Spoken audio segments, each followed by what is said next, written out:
Hello, my dear children. Welcome back to the channel English Classes. Today we are going to deal a poem from ninth class. In this session, we are going to deal with the poem The Duck and the Kangaroo. This is the poem from ninth class English textbook. Unit-1, B Reading. Now let's know about the poet. Edward Lear was a British artist, illustrator, author and poet, renowned today primarily for his literary nonsense in poetry and prose. In his childhood, he suffered from ill health. After a long decline in health, he died of heart disease. His principal areas of work as an artist were threefold.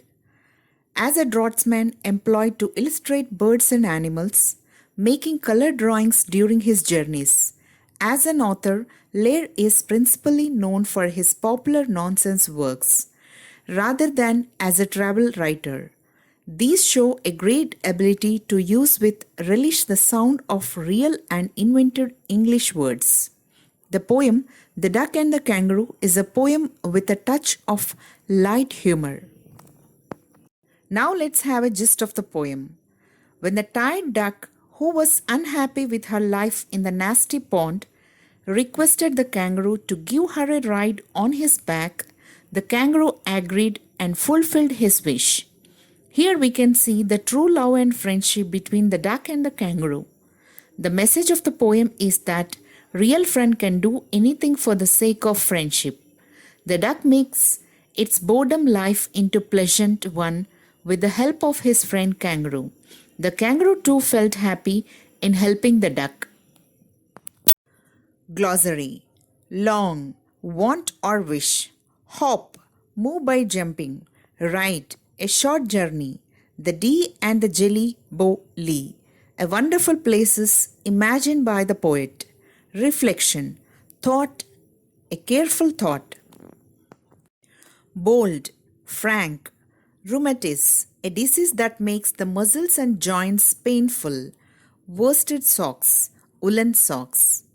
Web feet, feet that have toes connected by a membrane. Cloak, a coat that protects from cold.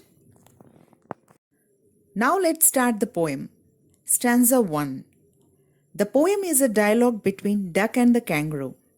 Said the duck to the kangaroo, "Good gracious, how you hop over the fields and the water too, as if you never would stop. My life is a bore in this nasty pond, and I long to go out in the world beyond. I wish I could hop like you," said the duck to the kangaroo. The duck speaks to the kangaroo. It exclaims that it is very much impressed with the kangaroo's ability to hop over the land and water. It seems there is no need to stop. The duck feels that his life is contrast and boring in the nasty pond. The duck too wants to explore the world. He too wishes if he could hop like kangaroo and fulfill its dream. Stanza 2. Please give me a ride on your back, said the duck to the kangaroo. I would sit quite still and say nothing but quack the whole of the long day through, and we would go to the Dee and the Jelly Bow Lee, over the land and over the sea. Please take me a ride, oh do, said the duck to the kangaroo.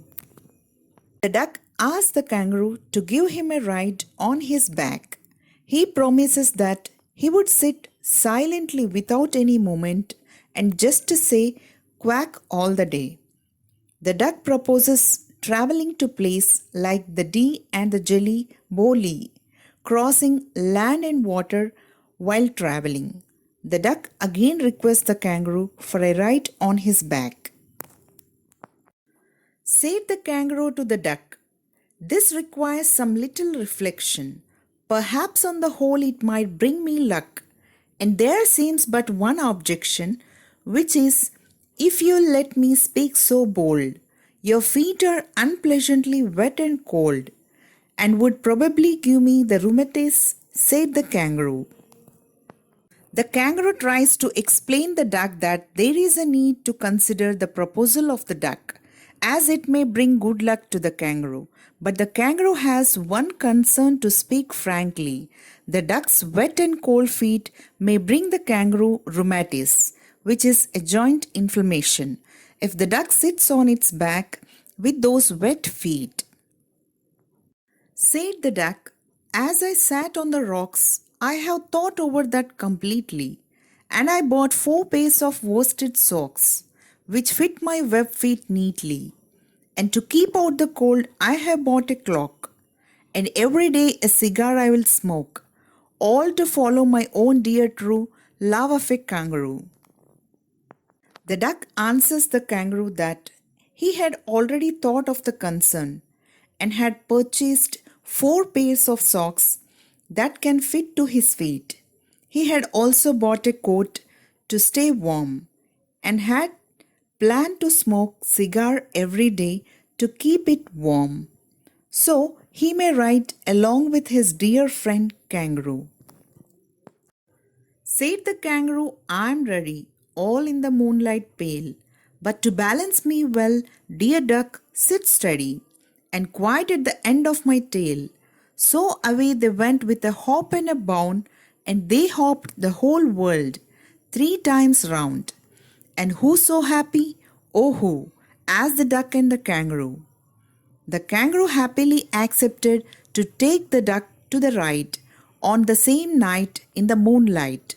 The kangaroo asked the duck to sit on the end of its tail to have a good balance. The duck and the kangaroo happily took off hopping, and they travelled around the world 3 times. Who were happy? Like the duck and the kangaroo, both of them were very happy. Summary of the poem. The present poem is a beautiful conversation between the two friends. The duck and the kangaroo are the two good friends. They love each other.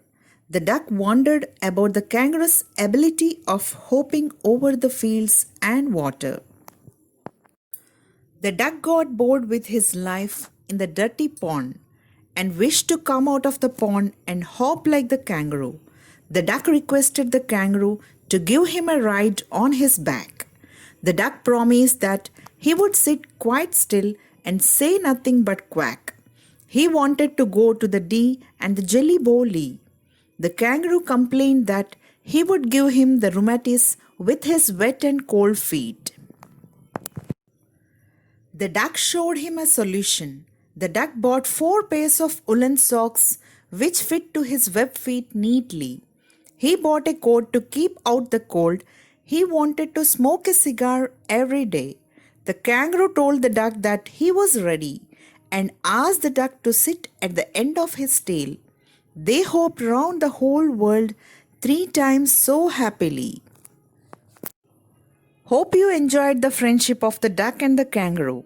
Meet you again. Thank you for watching this. Keep learning, keep smiling.